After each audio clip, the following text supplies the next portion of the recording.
God. All right, people. Okay. Oh, look.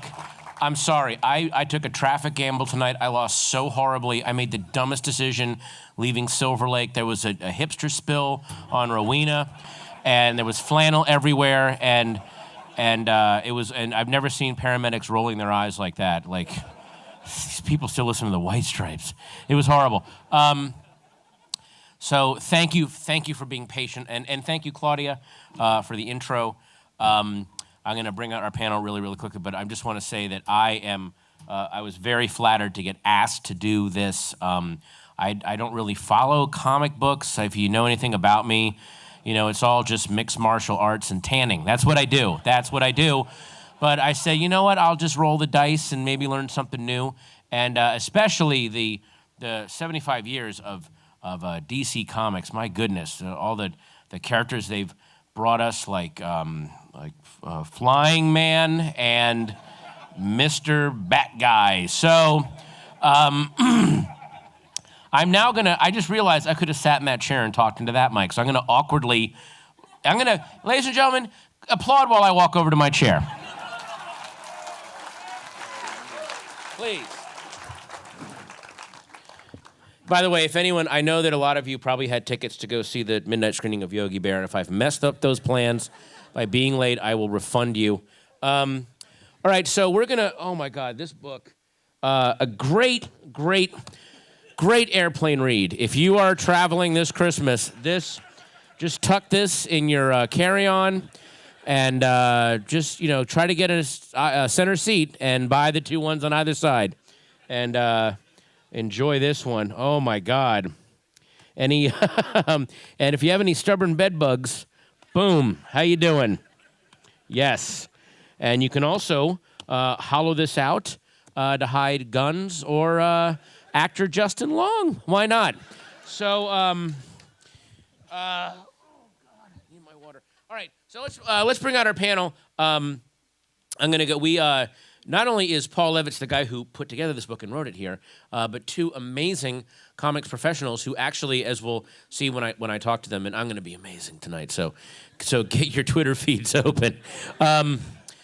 These two, I think, both writing-wise and art-wise, really embody kind of 75 years worth of tradition. They can kind of blithely pass off in their work if you know them. The first guy I'm going to bring on is actually a friend of mine, and I've been such a fan of his work. If anyone has been reading his recent run on both, The Flash and Green Lantern, which he basically took the Green Lantern, who is in the basic primary color wheel of the DC universe. Green Lantern is like one of the five colors, and he completely exploded that guy's universe in such a of course kind of way.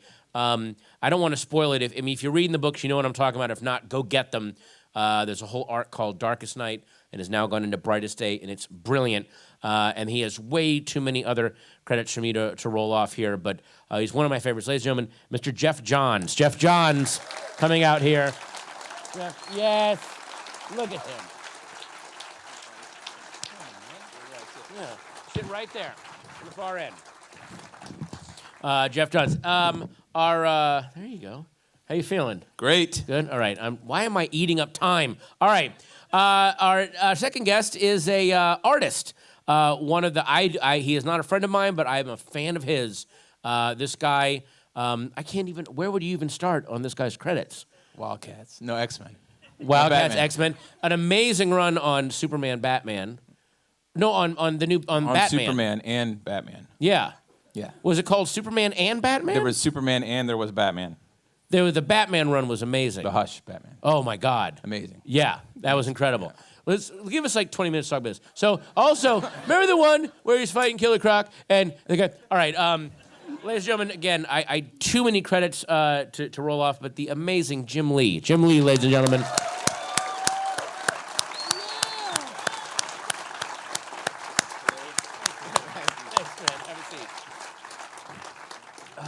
Watch the mic. Yep. There you go. Nice. Okay. And then finally, the guy who, good. I mean, look, he did this. He did this. So that should be his intro. That'll be his credits. This guy's background, boom, it's literally that sound. Could you, Jim, you're an artist, pick up that water. Thank you. Come on, mise en place, you gotta know. All right, ladies and gentlemen, please welcome Paul Levitz. Paul Levitz, ladies and gentlemen.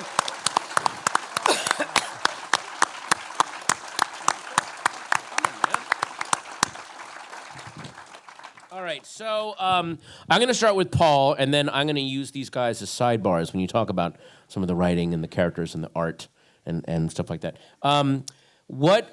Tell me the background of this book. You told me that DC approached you to go, and what was the process like to put something like this together?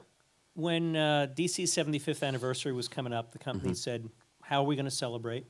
And one of the projects was the idea of doing a commemorative book. You do that every 20 or 30 years, somewhere in the process. Most of them, you put together the 20 familiar pictures, first cover of Action 1, things like that. Yeah. Write down the basic hagiography, and you're kind of finished with it. DC made a deal with Taschen, who has incredible courage as a publisher and does all these just incredibly weird sizes and shapes. You know, a crate of Muhammad Ali. Yes. That only he could carry, probably. So Taschen is a publisher that clearly hates walnuts. They do not like walnuts it's, in their shells. And small animals. And small animals, yes. You just shouldn't have a house pet around books like this. So they did the deal with Taschen, a wonderful art director named Josh Baker, who's hiding here, an editor named Nina Wiener, got the assignment. And the team asked me if I would write it, but I had a day job at the time. And I said, I can't. And then when I stopped doing the day job, they still hadn't found a writer. So they said, if you can play catch up and get this done, really quickly, Paul, you can still get in on the fun. So you cranked this out then. Was this like this wasn't a weird can you have it to us over the weekend? What are you doing? Seriously. Just TiVo your stuff and watch it later. It wasn't quite that bad, No, but it definitely was under the gun. It was, can you compress 75 years of history, 40,000 comic books, millions of comic book pages into a story in a few months of solid writing and then a few months of polish after that? And then so you talked about earlier the iconic DC, images, the cover images. So you wanted to go deeper than that, obviously, and kind of delve into the stuff that normally doesn't get brought to light and show how those iconic images were arrived at from earlier DC comics. Was that sort of your aim with this, or? The goal was to make this a museum in a book. And part of that is you want to have some stuff that no one's ever seen. When I went to see the Tim Burton exhibit that was at MoMA in New York, which was awesome, and I've known Tim for whatever it is, over 20 years, I guess, there were facets of his career that I had never seen before, sketches and things like that. We wanted, really on both sides, Taschen and DC, to capture that same feeling and show, here's an original sketch from something from before you were born. Here's how the artist developed it.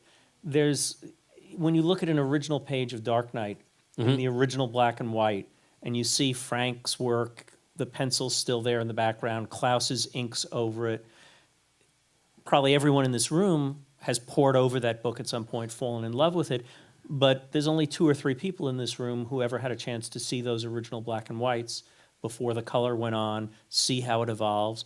And it's a transformational process to see that. And we wanted to, in that way, kind of invite you into the process, invite you into seeing how the magic was made. Wow, and the 2 people who have actually seen that have been sealed in Mylar for protection. So just to let you know, they're not going to age. They'll still be around. That leads me to a question to Jim. Have you ever, because you do really detailed pages, the amount of from the, have you ever, there have to have been pages in your past there that either the ink or the colors obscured details that you thought were, but that was crucial, and why did you ink, or has that ever happened to you, or in your career now that he's mentioned that, or? Where I've drawn something and it was obliterated by an author writing a lot of word balloons. Did you read any of my Marvel stuff? No. Drink your water, Geoff. Just drink your water, all right? No, they always place them right where you want them. So It's a little different now because it's all done on layers. I mean, before you would actually draw and they would actually erase the art and let it. I'm sorry, I didn't to know put that. the words. I don't know why you need them because if you do your job well, you can tell a story with just pictures Geoff, silently. wow. Wow. Yeah. Fighting the words, Jim. Yeah, I know exactly. You're outnumbered here, Jim. Right. Yeah. And Geoff, you'll have a chance to hop on the bitter bus later. Just let it happen. But today, I mean, everything's drawn and they electronically or digitally put the lettering on top Right. of the pages. So the art is still pristine and perfect and just the way God intended. So not me, but yes. No, yeah, nice Yes. save. All right, now, also, this many. I mean, all of the constant mythology and backstory and retconning that goes on in a universe this huge, and with this many little side paths. That's not a word, for God's sakes. But Geoff, you seem to, especially in a lot of your books and a lot of you are very adept at calling up some very kind of obscure details or precedents that have been set in books before that you're working on now. So kind of there's that sort of feeling of I know the whole history here and I can pull from that. I mean, is it? I hate to ask, is that something that you study or is it just something that stayed with you? Is it a world that stays with you easier than maybe other people do? It's a world that stays with me easier than anything else does. Oh. So, when I was growing up reading comics, everything I read I absorbed and draw from that. I research, but I already kind of memorize it all. Right. So were you the guy that was going, Green Arrow has actually fought Despero before. I don't know why he's saying we've met for the first time excuse me, but an issue. Were you that kind of guy? No, I wasn't. No, that okay. kind of guy. I wouldn't say it out loud. Oh, but in your head you'd be sitting there seething, obviously. Yeah. What were some of the biggest? I hate to ask a general question like this, but for you in your research, what were some of the biggest surprises that you ran into, either in terms of stuff that people don't know about characters, or maybe some attempts that DC had made at other books that really didn't go and maybe ended too soon? Or does that make sense? Some of it was just when you stack the history in order, you look and you find things out about people you knew, people you worked with and loved, and you didn't realize. My first mentor in the business really was Joe Orlando, one of the great editors and artists. And it was only mentioned by David the Watchman, but anyway, go ahead. it was only in doing the book that I realized that he was the first artist to ever create a new DC book who wasn't already a DC staffer on Swing with Scooter and Inferior 5. Everybody else who started a DC title had already been doing work for the house. He was the first guy to be imported whole hog and do something. It was like, wow, he may never have realized that, but you get a perspective on it when you sort of put the pieces together. Who was so you actually got to talk to some of these professionals, and what was like one of the more startling stories that you heard, or like a weird, maybe a near miss, or a... My whole life has been around these guys, and I had 3 different people, all of whom I think are pretty honest and solid, explain to me that they were the person who had extended the art on Action 1 to change it from a newspaper strip into a comic book. And Howie Chaykin used the line that my generation of comic book creator came in at the end of the beginning. So we got to hear the stories about the earliest days from the people who had worked on the books. We're too foolish to write down all the stories or record them, but you sort of imbibe them and then try to translate some sense of that history in a project like this and give you a sense of how it all fit together. Were there anything, especially in looking at the Golden Age and Silver Age timelines, that the gatefolds, were there details that you put together in your research that you had mapped it out, and these are the facts I have, and I've double checked it, and yet when you submitted it, someone at DC was like, oh, actually, that's not true, or they had a dispute, or... We have, sitting in the audience, Mark Wade, who helped with any number of the captions, and in particular, Mark has an extraordinarily good eye for spotting the artists and looking to see, no, that one wasn't inked by Stan Kay, that's a George Klein over Kurt Swan drawing, and he saved us from any number of errors in the process. Oh no, I agree. Mark's pathetic. So if there is, Mark's another guy like Geoff that seems to, in your books not to, but but you seem to be able to pull up the most obscure details, which all, of course, check out if you go back and look at it. It's like, oh, actually, yeah, Animal Man did do that. So I guess that press. Yeah, stand up. Let the people look at you, Mark. Come on, don't be shy. Look at him. Gaze at him. Nice. Can I ask a question? Is it? Oh yeah. No. What's interesting is, you're working with, like you said, at the end of the beginning.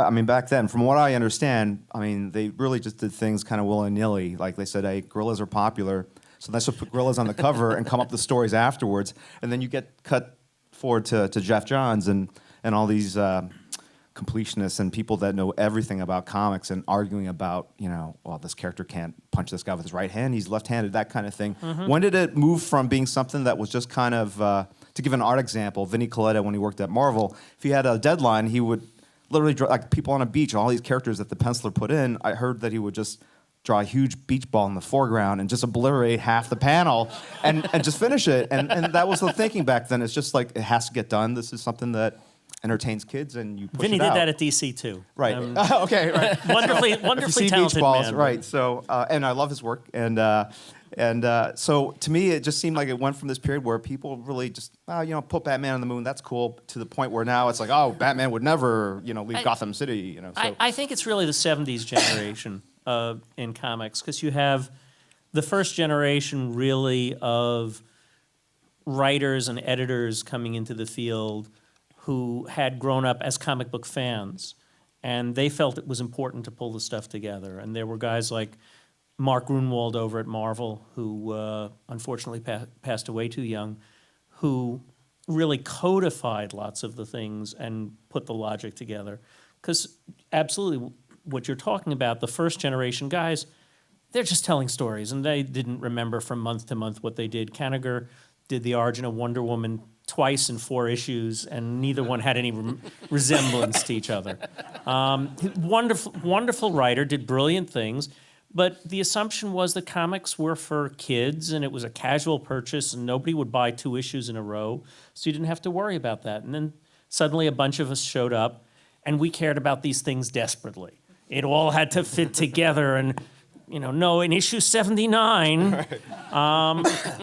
And for a number of years, there was a tremendous pressure to dot the I's and cross the T's. And then we kind of reached maybe a healthier balance where it became, well, there's ways of telling different aspects of the story. And you can do a Dark Knight Returns without it necessarily having to be the absolute destiny of Batman. It's what could happen to Batman.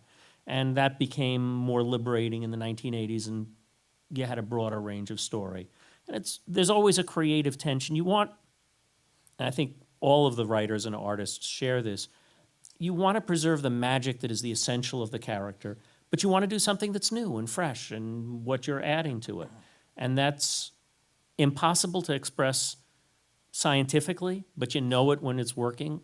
And on the really good days, and we've all had the blessing of having those days from time to time in our career, you do something that's a reach and it's wild, and it just works, and you know it's working while you do it. And those were always the great moments in the office when the project was going down.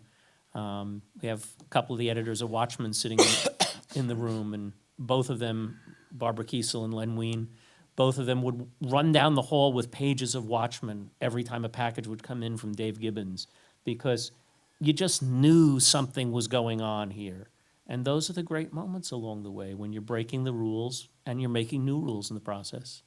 I'd also say something about the history, like drawing from the history. It's not about connecting the dots so much as it is, I mean, for me personally, is looking at what would a character evolve if they had went through these experiences.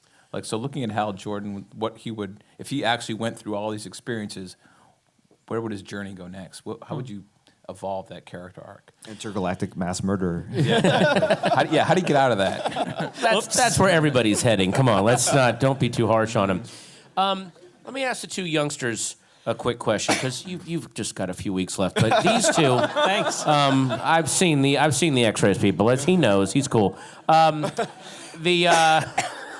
were the two things in looking at this book and knowing about the stuff you were just describing of how it used to get done and that the beach ball trick? Yes, it's sort of a cheat, but it's also kind of brilliant. That hey, I hopefully that I would think of something that. What was one thing about being a writer or being an artist back then that you're actually sad that you missed? And I know that it was as hard as it was back then, as crappy as it was for writers, as crappy as it was for artists, as horrible as they treated people. What was something that you still like, oh, I wish I could have been there to experience this aspect of it? Sales.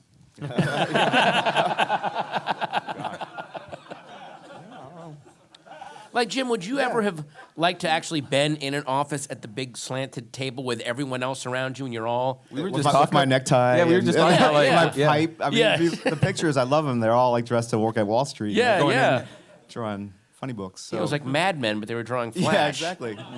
Was there a lot of drinking in the office back then too? Was that a separate? Like, I assume cigarette smoking was pretty common. The writers were a pretty heavy bunch of drinkers. The artists, there were a few of them who we kind of lost to that along the way, but the artists would go bad faster drinking. The writers could sort of hang out at the bar and then sober up enough to. Wait, are you saying that writers can drink better than artists? Is that what you're telling me? In the 1950s. I'm not talking about the current generation. Right. Look, if an artist, if you draw a third arm on Superman, that's like, but if you spell Kal-El wrong, it's like, all right, just correct that. It's a little more obvious. Yeah, you can get away with it. So True origin of Bizarro. Yeah. now this is going to be a really lengthy, convoluted question, but Paul, you were mentioning how back then it was there wasn't a lot of continuity. It was gorillas are popular, boom, put them on the cover, boom. Now, as much as much as some of that's gone away, in some ways it has not. And I point to like now with DC and Marvel with their own studios trying to get their properties made. If you remember when Batman Begins came out, it was very, very dark and very, very grim, and it made so much money. And it felt like, to me, the studio went, all right, Batman was dark and grim, so Superman, dark and grim, because that works. So it just feels like that pattern still persists, but on a much bigger macro level with some of their properties, because now they're dealing with much bigger stakes if they're turning these properties into movies, into TV shows. You always have that in the popular culture. I mean, we're in a moment of zombies. And is there a direct line of connection between the revival of dead people in Blackest Night and Walking Dead and Marvel zombies? It's not that someone necessarily sits there and comes up with a battle plan and says, market research says zombies outsell gorillas this week. But ideas get in the public consciousness. And however those memes move around, they inspire us, they fascinate us, and we start exploring stuff like that. And writers develop them, artists develop them, play with them. Some of them work, and the ones that work tend to be catching. I disagree. So anyway, that was such a great answer. I don't know what to say. How do you think a lot of the kind of the golden age guys would feel if they now saw, that the Dark Knight is a $500 million grossing Academy Award winning film that were there plans back? I've seen fake posters for like an Orson Welles version of the Batman with James Cagney as the Riddler and like just stuff like that. Were they trying to develop the stuff back then, or did they just think maybe this will be like fun little movies here? There's no one ever imagined it would become this deep mythology like it is, or I don't think most of the people, other than the original creators themselves, believed that it would last that long. The business people certainly didn't. Mm-hmm. Some of the writers and artists, Siegel and Schuster, were sure that Superman was going to be an important part of the culture for generations. Bob Kane passionately believed Batman would be in the movies someday. He delighted in going to the movie premieres. He just saw this as the fulfillment of his fantasies as a kid. The creators were way ahead of the business in all of that. Well, and then my next question then is to no, go ahead. They used to destroy the artwork too, right? I mean, Oh, they sure. used to throw it out and just. And we didn't keep negatives. I mean, nobody thought it was worth keeping negatives for the first 15 years that we were publishing, because who'd ever want to print this stuff again? It's just, this is today's trash. I remember I was at a New Year's Eve party at a very famous at a very famous person's house, so I knew through friends, who collects comic book art, not old comic books. He collects the actual pages, and he had X-Men #1, the actual pages of not the comic. He bought and tracked down all the pages, and on page 1, there's some bit of dialogue where Professor X is saying something like, "If we don't do this, then this process will become irreversible," or something. And then in the margins, outside of where it would get printed, is the word irreversible written like 4 or 5 different ways, like Kirby sitting there going, "Am I spelling this right?" But just the idea that this guy is sitting there, probably eating a deli sandwich and drinking a coffee and inventing the X-Men, and he's also going, "I better not look stupid. I don't know, how do I spell irreversible?" And that's a bit of history on the page, but it seems to be that now a lot of the movie studios are waking up to the fact that a lot of the writers and artists are who you should go to consult when you make these movies. I don't know if you've noticed this, Jim, but a lot of especially your details in the Batman comics that you drew, especially just the throwaway details of his costume, and they weren't even fantastical. It was this, well, why wouldn't he have that? That makes so much sense. The little gadgets he has have kind of worked their way into the Batman movies, and a lot of your. I mean, did they come to you to consult on the Green Lantern movie? Did they talk to you about that? Yeah, I'm co-producing the movie right now. Yeah, whatever. But they came to you and said, "What should how far?" And I know that they talked to Brian Michael Bendis about stuff, and have they consulted you about any of the movies that they've done, just based on your artwork or your clear sense of these characters? Well, maybe we should talk to this guy, or. I mean, I had a very early meeting with Donald DeLine, one of the producers of Green Lantern, and he showed me a lot of the concept art. Mm-hmm. I mean, for a lot of these things, I mean, they're really adapting the comic book work and for film. I mean, obviously, they're taking 75 years of story and condensing it into an hour and a half, 2 hours. And I think they also, I mean, the technology is now at a point where they actually can do cooler stuff, I think, in many ways than what you can just, what you used to be able to just draw on paper. Mm-hmm. And so I think there's really at a crossroads where you want to be faithful to the source material, but at the same time take advantage of the technologies that are available. So you look at something like Green Lantern, and then as a departure from what he looks like in the comics, but back then, this was the cutting edge, right? Wearing a skin-tight costume and, flying around with a ring. And so, I mean, you give your feedback, but I think you have to be mindful of the fact that you want to be true to the source material, but at the same time, it was created many, many decades ago, and you want to kind of keep it looking cutting edge and contemporary. And I think that is one of the strengths of comic books in general, but DC Comics is that it hasn't been scared to alter these characters over time. Otherwise, you would just end up with some of these pulp characters like the Phantom that have really, or even Dick Tracy to a lesser extent, that have kind of ossified it and not become as relevant because they were kind of fixed in time. The one other thing too about bringing these things to film is you get all these different things like the sound. What's the ring sound like? It creates a construct. Oh, wow. You have to invent all that. So that's what I find fascinating is all these different facets I've never thought about when they come to life. And all the constructs were just like fists because it's easy to draw a fist. But if you can use a computer to create something cool, you make it. Though he does fist with 6 fingers. He does make a fist. He does make a fist. Right. Are they a little more respectful of? Because I've heard some horror stories from friends of what people have wanted to do when adapting a comic book. I've heard the Matrix Superman stories about put him in, Catwoman. Yeah, the Catwoman, or even something like Jonah Hex, which I think that they started with the best intentions, but I've never seen a movie where you can literally see the writer's table on the screen, where you see the 8 different punch-up guys I like that the Constantine movie. Can there be demons in this? And then someone else what about Wild Wild West with the steampunk? Can we put that in there?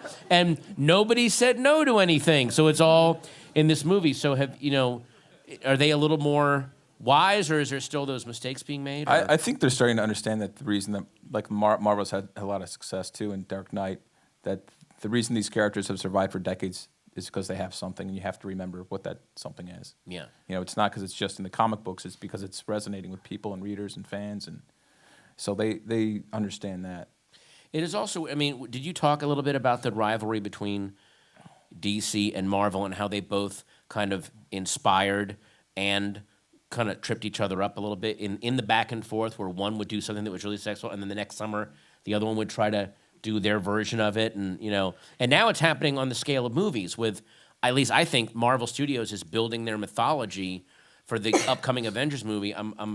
Is DC Comics doing that? Are they going to try to put together a JLA thing, or? Well, they have a different strategy, but I mean, Marvel's success obviously helps trigger DC to make more movies, and the comic books, I still see things recycle back and forth. We tell a bunch of the stories from history. The two companies had their first comic edited by the same guy, a man named Lloyd Jacquet, who was one of the early comic book packagers. And it's kind of, serious comic fan historians know it, but it's lost to the popular culture. But it's really sort of one of those two children of Abraham. You got the Arabs, you got the Jews. They're out to kill each other. Oh boy, here we go. Okay, folks, I'm sorry. I knew he would bring this up. We'll give you a refund. Sorry about that. Wait a minute, I'm sorry. One guy edited their first, the books first same from guy. Each company. Mm-hmm. Wow, so his... And he also edited a long-running comic called Treasure Chest for the Catholic Church. So really, he's responsible for almost everything that's right or wrong with everything. I can't believe that why don't nerds make pilgrimages to his grave, like people visiting Jim Morrison and Père Lachaise? And Some of us do. Leaving asthma inhalers on the stone. Just they all just get together and let's just spray out a little medicine for our homie right now. Did we want to take some questions from the audience, or were there other Yeah, I think I just heard the. I'm still waiting for the points of contention, sir. Well, let's go into the crowd and let's get some questions from people who are probably even more knowledgeable than someone like me. So, any hands go up? I would. Oh, right there. We have microphones. If you can just look wait at that. for the microphone. It's like the old Mike Douglas show. I love it. Hi, this question's for Geoff. You briefly said that DC's coming up with a different way of setting up their movie franchises, not the JLA, so to speak. What do you have in? What exactly is in store? We're in post-production on Green Lantern. Dark Knight Rises is coming out in 12. Zack Snyder's on Superman. It's about all we can really officially talk about. Sorry. Yeah. And Paul Giamatti's going to be the Flash. All right, next, they're taking some bold moves. It's going to be pretty cool. Right there. He'd be good for Turtle Man. Yeah. Work Turtle Man in there somehow. Yeah, let's work mics on both sides. Oh, okay. Thank you. Appreciate it. Oh. Hi. Hi, Geoff. How you doing? This question for you. I've been to your comic book store. Really liked it. I go there a couple of times just to see if you actually ever turn up. And Plant. Audience plant.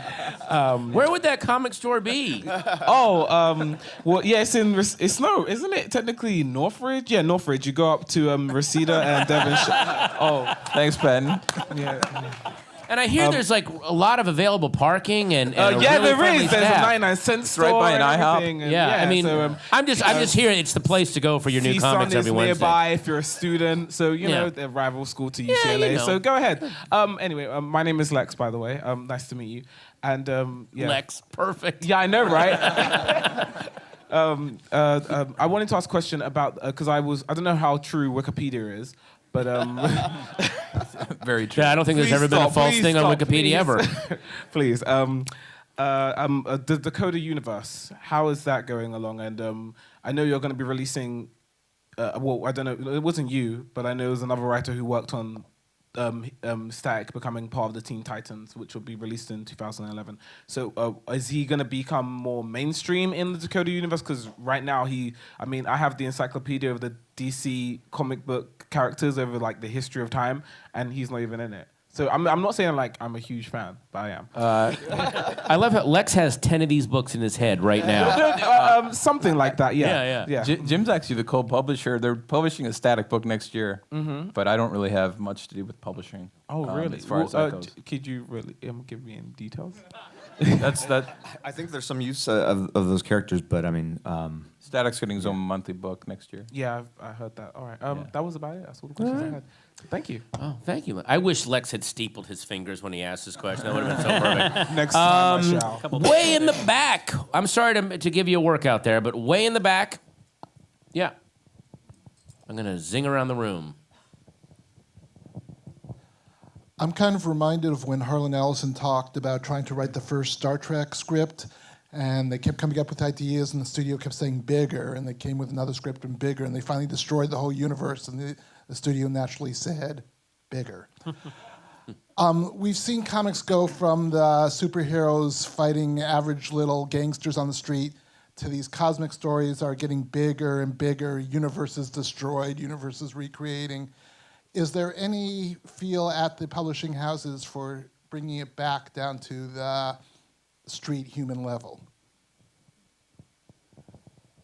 I think even the most cosmic stories, the ones that you remember and are fond of most, have that kind of kernel of human emotion at the center of it. I mean, I think, as these event stories with all these big changes and cosmic events, it only matters if you care about the characters. And I think, to Geoff's credit and Paul's credit, I mean, they do that. When Paul did the Darkness Saga, you cared about the characters rather and the big events. I mean, that's just plot stuff, and that's just narrative, and that gives you the environment to kind of tell your story in. But really, if you don't have that kernel of human emotion at the center of it, I just think it ends up being kind of an event, and not something that people really care for. And I think that, I mean, this is editing 101, but I mean, at the center of every story, you gotta care about the characters. So, I think that's true, and also I think another point from the history of it, when comics started, people's view of the universe was pretty narrow. Most people didn't have much science background.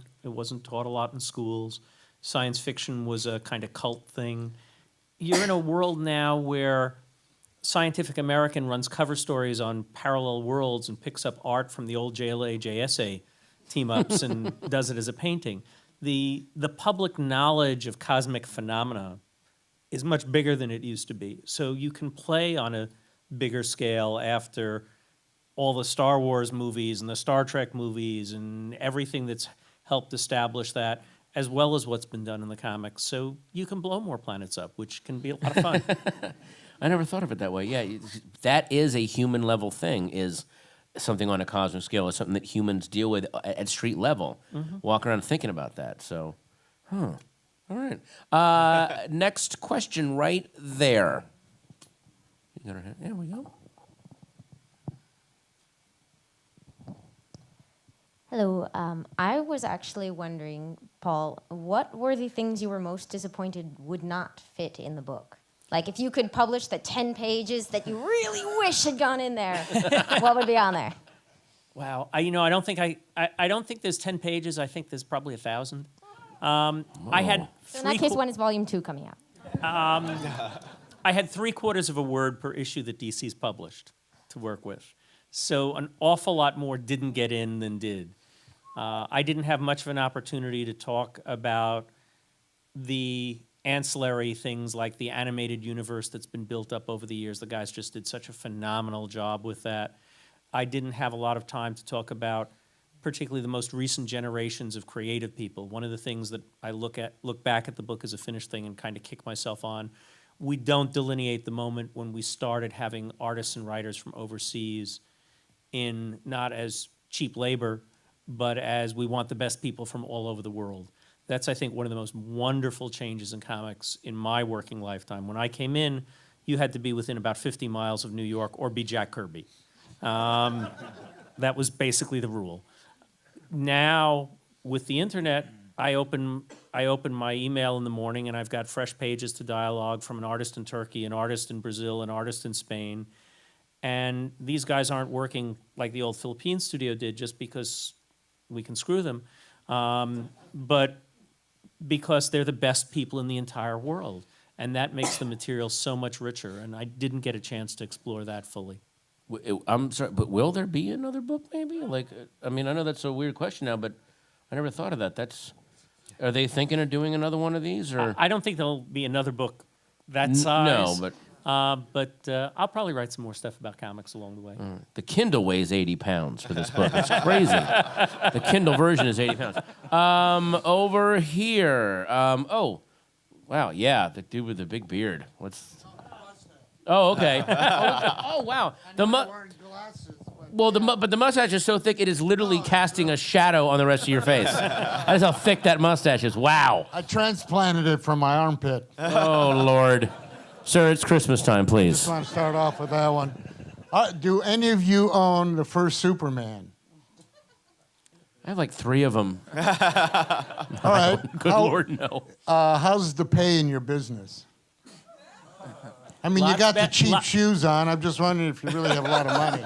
The pay is lots better than it used to be, Good. but I turned down buying Action 1 for $130 because I thought that was way too much to pay for a comic book. And these days, at $1 million, it's way, way more than. But none what I of pay for a you comic. really own this first Superman. I do not. No. Are you challenging us? Or should we like... Well, I collect L. Frank Baum book, Wizard of Oz book. Oh. So Those are one book beautiful alone first is worth editions. $100,000. The first one, Wonderful Wizard of Oz. So You I was win. wondering. So I'm wondering. No. No, I got cheap clothes too. Oh, okay. All right, but I'm wondering what's your favorite collectible, or do you collect comics? I have some older comics, but they're from my childhood, so they're from like the 80s. 80? No, 70s, 70s. So, sorry. What, Donald Duck? No, like, no, giant size X-Men #1, you know, so, yeah, woohoo. And I bought that for $5,000. So that was a lot to pay for a comic book from your childhood. What do you think it's worth now? Probably about $5,000. Because it's a recession. Are you interested in buying it? Right, that's true. So I have like really just a handful of comics like that. But I actually collect original artwork. Like you were talking about X-Men #1 art. I passed on that years ago, but I have Fantastic Four #60, which is the FF, Oh, gorgeous issue. Inhumans, Silver Surfer, Doctor Whoa. Doom. And it has all The those art. side notes that actually Jack wrote to give to Stan so that Stan would understand what he drew, because back then they just kind of, Stan would tell him a story, like the story in a couple sentences. Jack would draw it and put side notes and sort of elaborate what was happening, and then Stan would read the side notes, look at the pictures, and then put, thespian talk in there. And, it was really awesome. And, it really is like a piece of history, because there's all this other stuff that you don't see in the actual printed comic book. So for me as an artist, I just love collecting and looking at the original art. Wow. Well, it would seem that even your drawings are collectible. They're original. Sure. Right, but the funny thing is, when I sell my original art, and it goes for a fair amount, happy to say, it actually all my work is actually erased off the pages. So I draw it all in pencil, and then a guy inks over it, and then he erases all my work. Why don't you just go to a copy machine and save the pencil work? That's a great idea. I didn't think about that. Yeah, because that's original part of history. Next one. You're talking There are actually all-night people about- that do that, but they use the internet and they just download it and they just print it off their printer. What do you guys normally collect beside comic books? I have the first series of Lean Cuisines that came out. I have the, including the discontinued Welsh Rarebit one. I have that, the unopened. So I have all those. I have some of the earliest Lean Cuisines from like '83 that are pretty good. Well, I saved. Yeah. I still have the 15-cent original McDonald's burger in a wrapper. Patton, I think we have another That's question worth over a lot here of money. to your. This side of the room, right there on the aisle. First of all, I just wanted to say to Mark, Kingdom Come is one of the greatest books I've ever read. Thank you so much for that. And my question is Mark, B+. B+. All right, go ahead. Well, my question is know mainly for Paul, but Jim and Geoff, I'm sure you can comment on this. I was wondering if you could talk about how the management structure at DC has changed over the decades and influenced decisions like the introduction of new characters and crossovers like Crisis on Infinite Earths and movies and toys and anime, and like the powers that be have said this is going to be a good move for the company and for the industry at large. Well, I think it's easy to overestimate how much the management structure relates to all of the decisions you're talking about. At the end of the day, creative ideas come from the creative people. And while all of us have had roles in management at different times, these guys now, me before, I think many of the things we're proudest of is the work we do as individual creators coming up with stories, and I think that's always been a big part of it. The goal of management, I think, at least for the 40 years that I've been around comics, and through now four or five different heads of DC, has always been to simply create a stage on which creative people can perform, do a good job, connect them to an audience, and make the thing work. And I think that's going on past my time. Diane Nelson, who's running DC Entertainment, is here this evening. She's taken the company through its latest incarnation, and hopefully she'll have as much fun as I did and last as long as I did with the place. But it's whether it was Diane, me, Jeanette Kahn, Carmine Infantino, Saul Harrison. I can't speak for the original founders in the same way because I wasn't there in their day. But I think all of those people at the end of time wanted to get the best creative people, get them excited, and have them do wonderful stuff. We're going to do a question from this side, one from the center, and one more from there. So let's go over there. Way in the back, the guy that just did his thumbs up. He's in silhouette to me, and it's very intriguing. I was wondering, actually, when you work on material that's been around forever, where's that balance between what you bring to it and where, how much you respect the original stuff? And on a side note, because I know this happened for you, Jim, to see someone like take your work and just knock it out of the park, like Sleeper, seeing them turn Tao into the creepiest supervillain I've ever seen, sort of deal. Like, how does that feel from both ends? I thought Alan did a pretty good job with it. It's my favorite. Yeah. I think that really is the beauty of what we do. I mean, it's the single largest work of collaborative fiction in the history of the world, right? So, something like Batman, it can be a little intimidating because you really are kind of stepping up to the plate, and you see all the creators that came before you. And you do want to add something to it. I remember when I started Batman Hush, Paul said to me, have fun with the toys, but make sure you add something to the collection. And I think that's how we contribute to all this. It's not just about going in and riffing off of things that were already there and borrowing the ideas of all these people that came before you, but really taking that and adding something to it so that you are actually an integral part of building the material into a stronger work of fiction. So definitely working on Batman, I was very cognizant of that, I think that's the fun of the business. I mean, I love creating new characters as well, but working within like DC Comics and playing all these characters. And I don't go back and read everything. I really, you're asking what do you draw upon when you're working on these characters? I really just draw upon the stories I remember as a kid, and those generally are the ones I like the best. And it's almost impossible to go back and reread all these comic books and make everything fit together. But I think the trick really is finding the high points and making them your own. And that's what I really also think is awesome about DC is, unlike some other companies where, let's say like Mickey Mouse, I mean, he has to look the same every time you draw the character. With Batman, you're actually encouraged to do kind of your own version, your own take of the character as you're doing these stories. And I think that's just something that keeps the characters and the whole company very fresh and dynamic. I think it's fundamentally why society still cares about Batman and doesn't care the same way about Mickey Mouse. He froze. This is over. Sorry, Patton.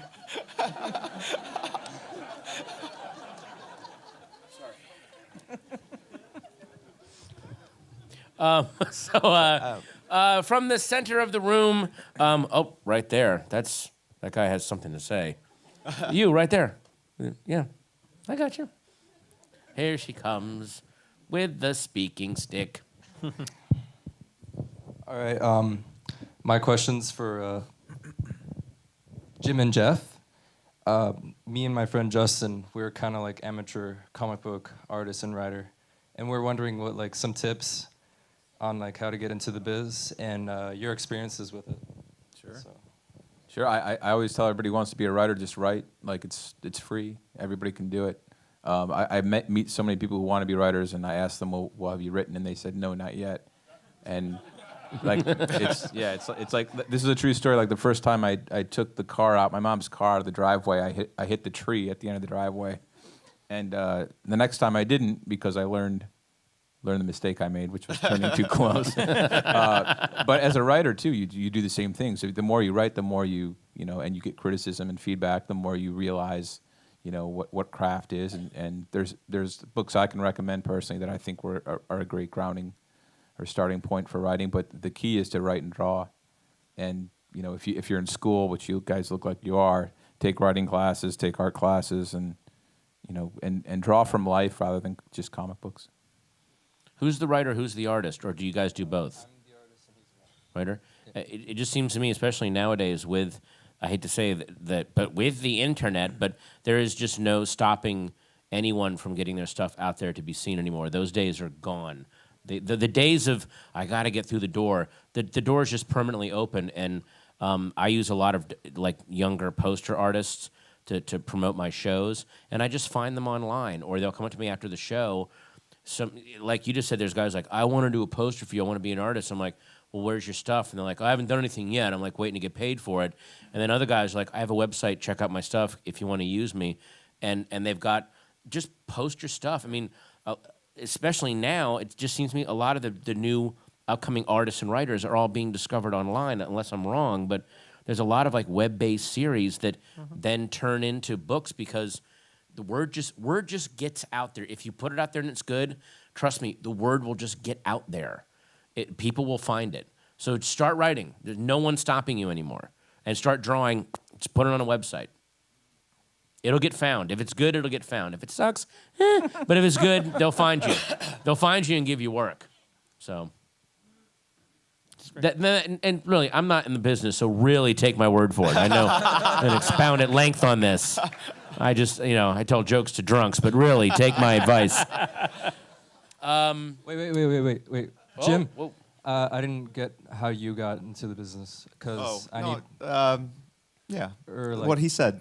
Yeah, I mean, I think that's very true. I meet a lot of people, and I think that they're oftentimes hung up on the details of how to break into comics, like what kind of pencil do I need, what kind of paper.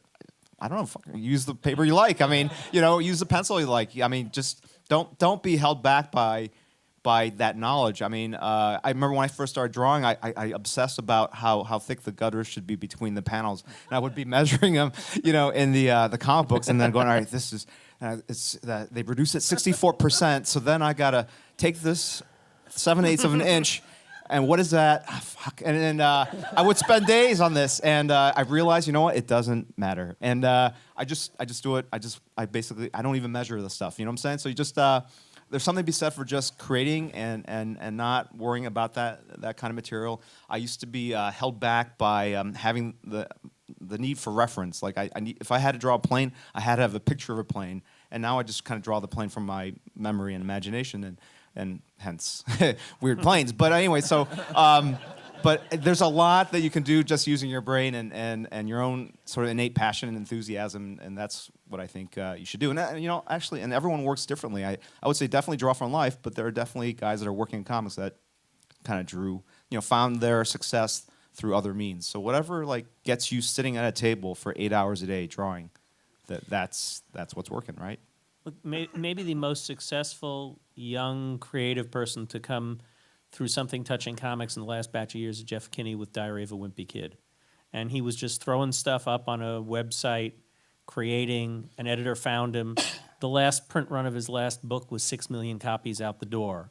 I don't know if he's 30 yet. If he is, it's just barely. And exactly what's been said here. Do it. Start writing. Don't worry about whether you're a comic book writer or a comic book artist. Be a writer. Write whatever you can. Be an artist. Draw whatever you can. The world will find you. You'll find the world. Yeah. It's a great place to get to. And also, if you keep putting stuff up online, down the road in a couple years, if you do get a shot, they'll go back and look at stuff and go, well, this guy's writing all the time. So he's already, we don't need to tell him when to start. He already started, so it will help your standing if you're already doing stuff. But if you're going to wait for someone to tell you to start writing, you'll never start because no one will tell you because you haven't written anything yet. Now go out and do it now. Go run. You should be Run. running Go now. do it.